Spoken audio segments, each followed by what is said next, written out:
जय गुरु जी संगत जी। संगत जी, गुरु जी के डिवाइन कॉल सत्संग प्लेटफॉर्म में आप सभी गुरु परिवार का हार्दिक स्वागत है। शुक्राना गुरु जी महाराज का कि उन्होंने ये सेवा मुझे बख्शी कि मैं आप सभी गुरु परिवार के समीप आके गुरु जी के कल्याण महिमा अनुभव का वर्णन कर पा रही हूँ। अनंतम शुक्राना मेरे गुरु जी महाराज का।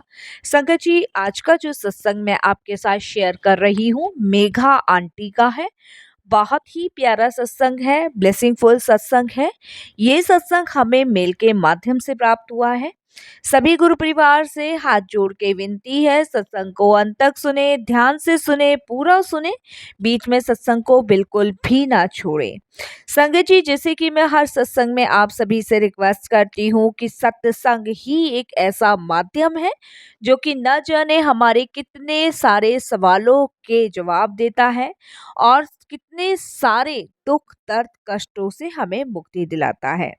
सत्संग उसी को ही मिलता है जिस पे गुरु कृपा होती है और हम सभी बड़े भाग्यशाली हैं कि हम पे गुरु कृपा है और हमें गुरु कृपा की प्राप्ति हो रही है और सत्संग मिल रहा है सुनने को।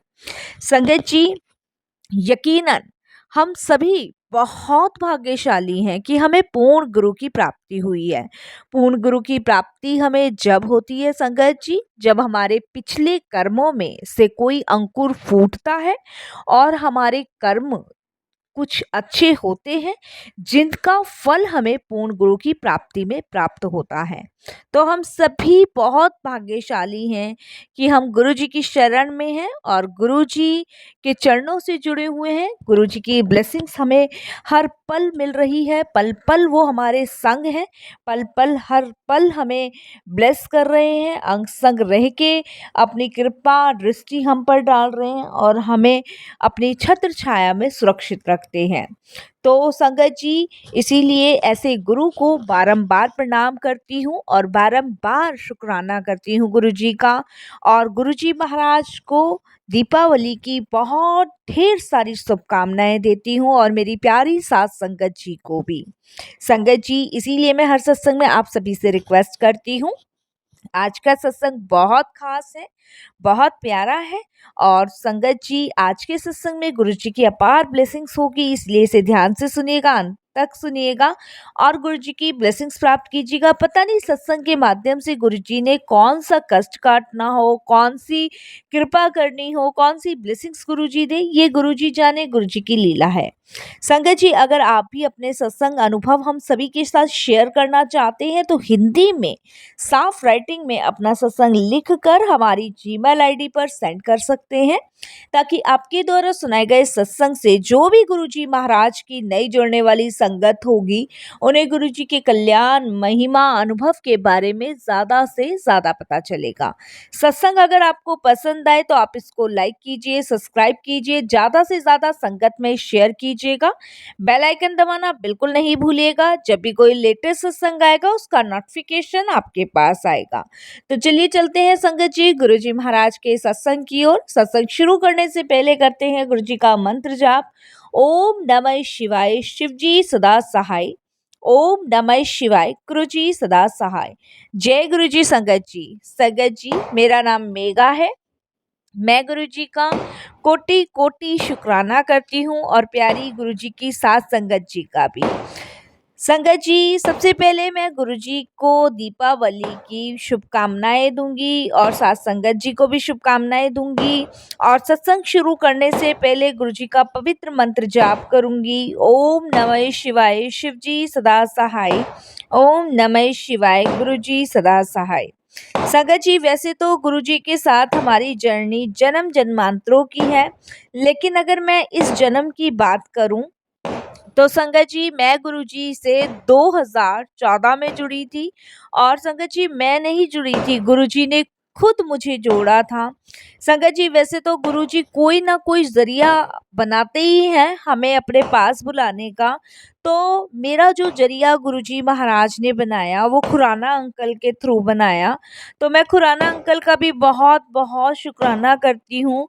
मैं मानती हूँ कि गुरुजी ने वो जरिया बनाया, लेकिन उन्होंने हमें गुरुजी से जोड़ा। तो मैं उन चीज़ों का भी शुक्राना करती हूँ, गुरुजी का भी और खुराना अंकल जी का भी, कि मैं आज गुरुजी से जुड़ी हूँ। और एक जो मन में उथल-पुथल भटकना रहता था, शांति नहीं मिलती थी, वो गुरुजी से जुड़ने के बाद मिली। तो थैंक यू खुराना अंकल जी और शुक्राना मेरे गुरुजी महाराज जी।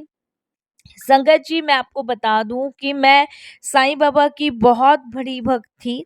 और साईं बाबा के व्रत रखना, साईं बाबा के मंदिर नंगे पाँव जाना, और ऐसा नहीं है कि साईं बाबा को मानने के बाद मेरी लाइफ में कुछ चेंजेस नहीं हुए। मेरी लाइफ में बहुत सारे चेंजेस हुए संगत जी साईं बाबा को मानने के बाद, क्योंकि मैं मेरी जब मैरिड नहीं हुई थी तब से मैं साईं बाबा के व्रत रख रही थी। तो जैसे साईं बाबा को मानने के बाद मेरी मैरिड हुई और उसके बाद मुझे एक बेटा हुआ, तो लाइफ बहुत खुशहाल चल रही थी। बट ये था संगत जी कि मन में एक शांति नहीं थी, एक सुकून नहीं था। जैसे कि मतलब एक शांति और सुकून जैसे हमें मिल जाता है ना, कि मतलब हाँ, अब हमें कहीं भटकने की ज़रूरत नहीं है। अब यही स्थान है, इसी स्थान में हमें अपना पूर्ण समर्पण करना है और पूर्ण समय अपना इसी स्थान में देना है। तो वो शांति नहीं थी। जैसे अब साईं बाबा की बहुत बड़ी भक्ति, कभी किसी मंदिर चली गई, कभी किसी का जाप कर लिया, कभी किसी भगवान को पूछ लिया, तो ये भटकना मेरी लाइफ में था। तो मन में कहीं शांति और सुकून मुझे इस तरीके का नहीं था संगत जी। तो वो शांति और वो सुकून मुझे जब मिला, जब मैं गुरुजी महाराज से जुड़ी। और जब खुराना अंकल ने हमें गुरुजी के बारे में बताया, तो मेरी मदर इन लॉ और मैंने फर्स्ट टाइम गुरुजी के जाना स्टार्ट किया। और जो फर्स्ट टाइम जो सत्संग मैंने अटेंड किया था, वो खुराना अंकल जी के यहाँ किया था। तो मुझे काफ़ी अच्छा लगा संगत जी, खुराना अंकल जी के यहाँ वो सत्संग गुरुजी महाराज का। तो एक मतलब मन में शांति और एक ठहराव जो होता है ना, वो मुझे उस सत्संग में मिला। तो मेरे घर से संगत जी मैं और मेरी मदर इन लॉ ही जाते थे, और मेरे हस्बैंड गुरुजी को नहीं मानते थे। तो खुराना अंकल के थ्रू हम गुरुजी के बड़े मंदिर भी गए, और वहाँ पे भी मुझे बहुत अच्छा लगा। इतना सुंदर दरबार, और बहुत शांति मिली, वहाँ शब्द बानी चल रहे थे, काफ़ी मुझे अच्छा लगा संगत जी वहाँ पे भी। तो ऐसे ही मतलब चलता रहा, बट मेरे हस्बैंड नहीं मानते थे। तो संगत जी एक दिन मैं बड़े मंदिर से गुरुजी का स्टिकर लेकर आई, और मैंने सोचा कि मैं अपने हस्बैंड की गाड़ी पे स्टिकर गुरुजी का लगाऊंगी।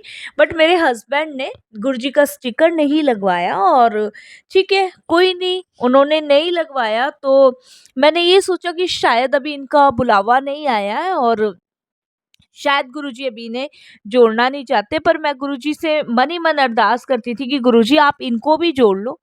पर हम ज़बरदस्ती नहीं कर सकते संगत जी, क्योंकि हमारी ज़बरदस्ती करने से कुछ नहीं होगा जब तक गुरुजी का बुलावा ना आए। तो ऐसे ही संगत जी मतलब चलता रहा। मेरे हस्बैंड ने कभी मुझे, मेरी मदर इन लॉ को, मेरे बेटे को कभी नहीं रोका, और मेरा बेटा भी गुरुजी का बहुत पक्का वाला भक्त था। वो भी जय गुरुजी, शुक्राना गुरुजी करता था। तो संगत जी ऐसे ही चलता रहा। और ऐसे ही हम लोग काफ़ी सत्संग हमने अटेंड किए, गुरुजी के बड़े मंदिर गए।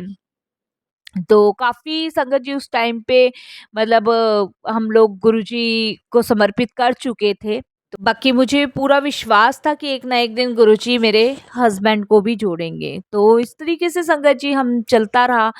तो जो मेरी मदर थी संगत जी, वो भी साईं बाबा की बहुत बड़ी भक्त थी, वो भी साईं बाबा को बहुत मानती थी। तो जब भी मेरी मदर से मेरी बात होती थी, तो संगत जी मैं अपनी मदर को जब भी फ़ोन करती थी तो जय गुरुजी बोलती थी, जय गुरुजी मम्मा।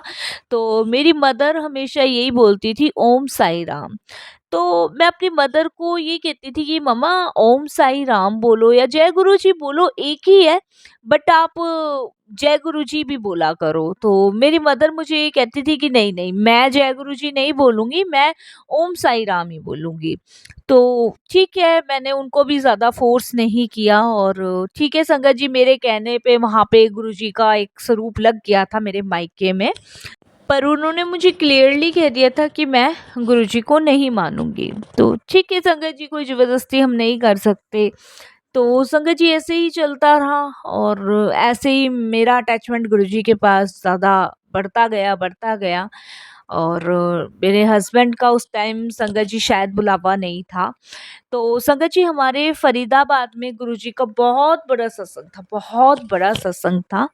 तो उस दिन संगत जी मुझे सत्संग में जाना था और संडे वाला दिन था, तो मुझे ना तो कोई कैब मिल रही थी उस दिन और ना ही संगत जी उस दिन कोई ऑटो वगैरह का इंतज़ाम हो रहा था। तो मैं अपने हस्बैंड को कहती हूँ कि आप मुझे सत्संग तक छोड़ दीजिए। तो मेरे हस्बैंड कहते हैं कि कहाँ पे है सत्संग? तो मैं उनको लोकेशन बताती हूँ, तो वो कहते हैं ठीक है, मैं छोड़े आता हूँ।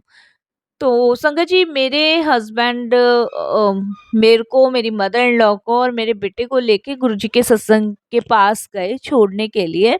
तो मैं अपने हस्बैंड से कहती हूँ कि आप अभी यहाँ तक तो आए हैं, चलो आप अंदर भी आ जाओ। तो जब मैं हस्बैंड को कहती हूँ तो वो पहले तो मना करते हैं और फिर उसके बाद संगत जी पता नहीं उनके माइंड में क्या आता है क्या नहीं आता है और वो कहते हैं ठीक है चलो मैं भी अंदर चल लेता हूँ। तो संगत जी वो फर्स्ट सत्संग जो मेरे हस्बैंड ने अटेंड किया और उस दिन का दिन है और आज का दिन है, ऐसा कोई सत्संग नहीं है जो मेरे हस्बैंड अटेंड नहीं करते हो। तो मैंने गुरुजी से संगत जब मेरे हस्बैंड सत्संग में बैठे थे तो मैं गुरुजी से यही प्रे कर रही थी कि गुरुजी मैं चाहती हूँ कि आज ये सत्संग में आए हैं ऐसे ये हर सत्संग में आपके आए और हर सत्संग में आपके ब्लेसिंग्स पाए। और उस दिन का दिन संगत जी जो मैंने गुरुजी से अरदास की थी, मुझे नहीं पता था गुरुजी इतनी जल्दी मेरी सुनेंगे और वो ब्लेसिंग्स के रूप में गुरुजी ने मुझे दिया।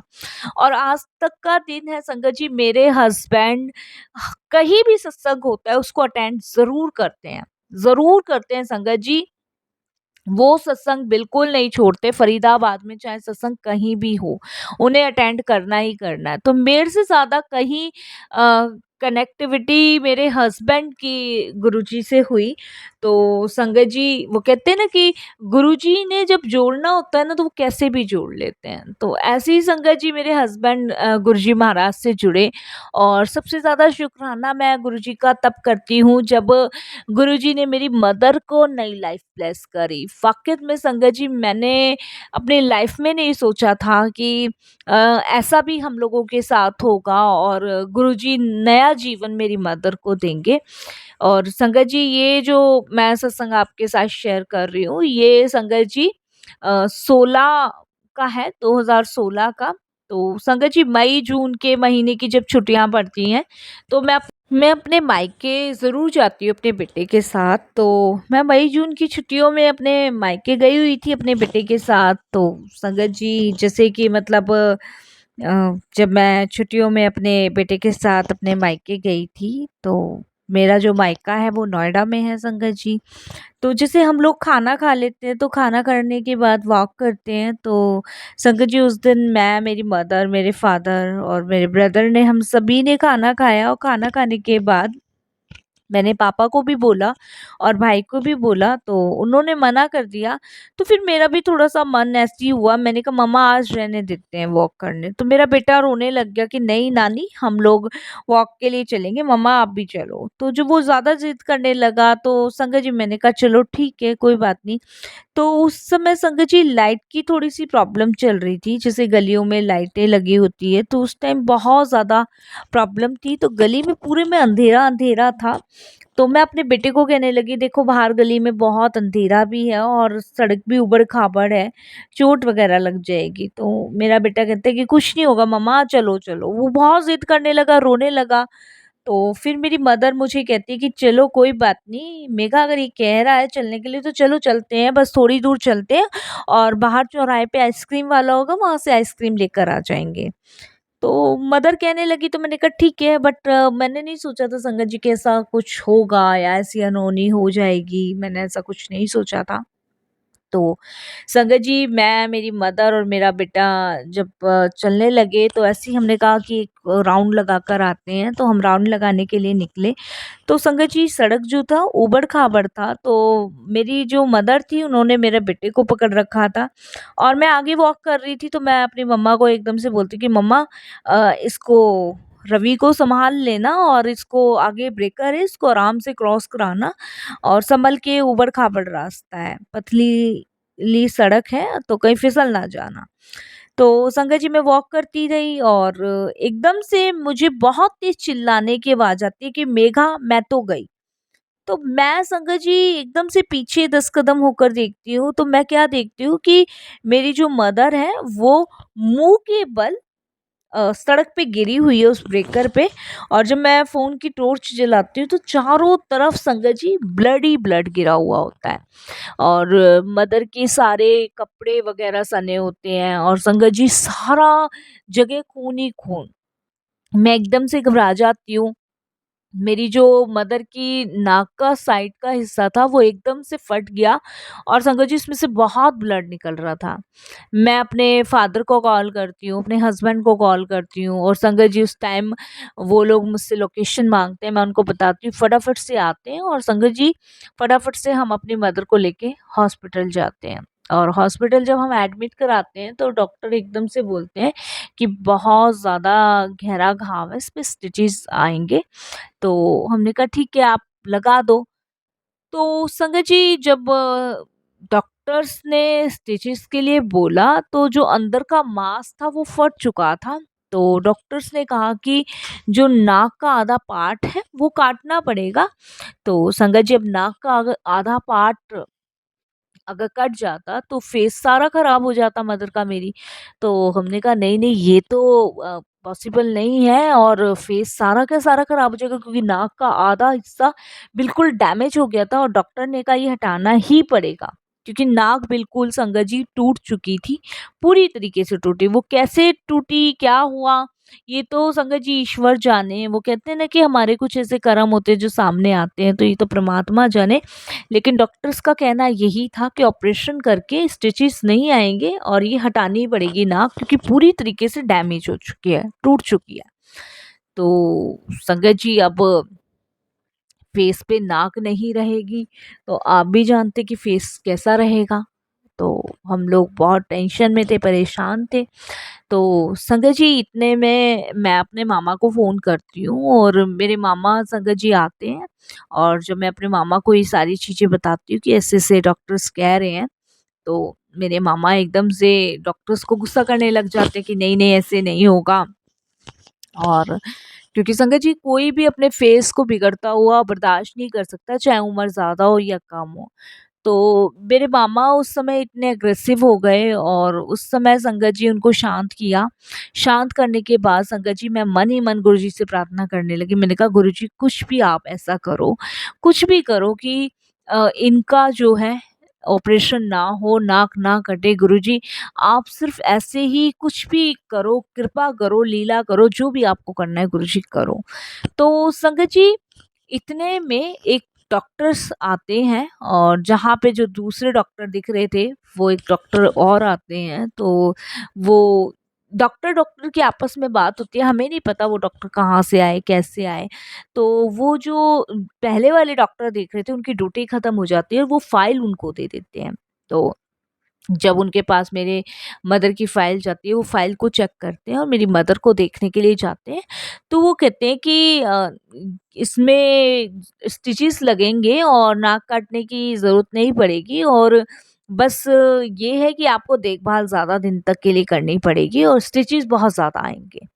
तो संगत जी आईब्रो से लेके नीचे तक नाक पूरी तरीके से टूट चुकी थी। तो संगत जी हमने कहा बस ठीक है, आप स्टिचेज़ लगा दीजिए। और स्टिचेज़ लगाने के बाद संगत जी हमें ये लगा कि शायद मदर को 4-5 दिन के लिए हॉस्पिटल में डॉक्टर रखेंगे। और संगत जी आप बिलीव नहीं करोगे गुरुजी ने क्या किया, क्या नहीं किया मुझे नहीं पता संगत जी। कौन थे वो डॉक्टर, कौन नहीं थे, कहाँ से आए, कहाँ से नहीं आए। उसके बाद संगत जी आप बिलीव नहीं करोगे मेरी मदर का आधे घंटे के अंदर स्टिचेस लगा और संगत जी 1.5 घंटे बाद उन्होंने हॉस्पिटल से छुट्टी कर दी। छुट्टी करने के बाद संगत जी मेरी मदर आराम से घर में बैठ के खाना खा रही थी। मेरी मदर को कोई पेन नहीं हो रहा था, कुछ उनको ऐसा फ़ील नहीं हो रहा था कि मेरे स्टिचेस लगे हैं। कम से कम संगत जी 16 स्टिचेस मेरी माँ की नाक पे आए थे, लेकिन उनको कोई फ़ील नहीं हो रहा था, कुछ भी नहीं हो रहा था। संगत जी आधे घंटे में स्टिचेस लगे, 1.5 घंटे के अंदर हम लोग घर आ गए और घर आके उन्होंने लाल मसूर की दाल के साथ 2 फुलके खाए। तो ये गुरुजी की ब्लेसिंग्स थी, गुरुजी की कृपा थी और गुरुजी की कृपा से उनको नई लाइफ ब्लेस हुई। नहीं तो आप सोच सकते हैं संगत जी कि क्या से क्या होने वाला था। तो संगत जी नेक्स्ट मॉर्निंग हमें वहाँ चेकअप के लिए जाना था। नेक्स्ट मॉर्निंग मैं अपने मदर को लेके वहाँ गई। तो संगत जी हमने बहुत उस डॉक्टर को ढूँढने की कोशिश करी पर वो डॉक्टर हमें नहीं मिले। कहाँ से आए, कैसे आए हमें नहीं पता संगत जी, गुरुजी जाने। बट उसके बाद संगत जी हमें कभी भी वो डॉक्टर से हमारी उस हॉस्पिटल में मुलाकात नहीं हुई, नोएडा के कैलाश हॉस्पिटल से। तो हमें ये पता है संगत जी, जो भी किया, जैसा भी किया गुरुजी ने किया। गुरुजी कुछ भी कर सकते हैं, उनकी लीलाएँ अपरंपार हैं। उसके बाद संगत जी मेरी मदर को मैंने बोला कि ये आपको जो जीवन दान दिया है वो गुरुजी ने दिया है। गुरुजी ने आपको ब्लेस किया है, गुरुजी ने आपको नई लाइफ बख्शी है। उसके बाद संगत जी मेरी मदर के मुँह से भी जय गुरुजी, शुक्राना गुरुजी निकला और आज मेरी मदर मेरे से ज़्यादा, मेरे हस्बैंड से ज़्यादा, मेरी मदर इन लॉ से ज़्यादा गुरुजी को बहुत ज़्यादा मानती हैं। वो इनकी इतनी पक्की वाली भक्त है संगत जी की कहीं भी सत्संग होता है, चाहे फरीदाबाद, चाहे नोएडा, चाहे दिल्ली, चाहे गाज़ियाबाद, वो ऐसा नहीं है नहीं जाती, वो हर एक सत्संग अटेंड करती हैं संगत जी। और संगत जी कोई देखने से ये नहीं कह सकता कि उनके फेस पे जो नाक पे स्टिचेस लगे हैं, बिल्कुल संगत जी वो बिल्कुल ठीक हैं, तंदुरुस्त हैं, गुरुजी की कृपा से। सिर्फ जो भी है गुरुजी की ब्लेसिंग्स है। तो संगत जी यही है कि हम सभी बड़े भाग्यशाली हैं कि हमें पूर्ण गुरु की प्राप्ति हुई है और सच मानिए संगत जी की लाइफ रिकॉर्डिंग होती है। हम जब गुरु जी से जुड़ते हैं तो गुरु जी यही कहते हैं कि मुझे पूर्ण समर्पण करो, उनसे कुछ नहीं छुपा संगत जी। गुरु जी एक चीज कहते हैं, जब तुम मुझसे जुड़ गए हो, सब कुछ मुझे ही करना है, तो फिर मुझे समर्पण क्यों नहीं करते। वो समर्पण भी हमारे भले के लिए ही मांगते हैं, लेकिन हम अपने अहंकार में आके अपने फालतू चीज़ों में लग के वो काम ही नहीं करते जो गुरुजी कहते हैं। तो संगत जी गुरुजी तो हर होनी अनहोनी को टाल रहे हैं, हर बुरे वक़्त को हमारे टाल रहे हैं, हमारे दुखों को काट रहे हैं, हमारी परेशानियों को हल कर रहे हैं। तो हम क्यों नहीं समर्पण करते गुरुजी को? सच मानिए संगत जी हमारी लाइव रिकॉर्डिंग कर रहे हैं, चाहे गुरुजी महाराज, चाहे हम अच्छा कर रहे हैं, चाहे बुरा कर रहे हैं, सब रिकॉर्ड हो रहा है। उनके पास सब कुछ रिकॉर्ड हो रहा है। इसलिए संगत जी मैं आप सबसे भी रिक्वेस्ट करती हूँ कि आप समर्पण कीजिए, गुरुजी को समर्पित कीजिए। आप जैसा कर रहे हैं, जो कर रहे हैं, अच्छा कर रहे हैं, बुरे कर रहे हैं, वो सब गुरुजी पे छोड़ दीजिए। संगत जी जब करना ही गुरुजी ने है, तो फिर हम क्यों तर्क वितर्क करें, क्यों समर्पण नहीं करते गुरु जी को। तो संगत जी बस हम सभी भाग्यशाली हैं, गुरु जी के चरणों से हैं। मौका दिया गुरु जी ने दिवाली वाले दिन सत्संग शेयर करने का, बहुत बहुत शुक्राना गुरु जी।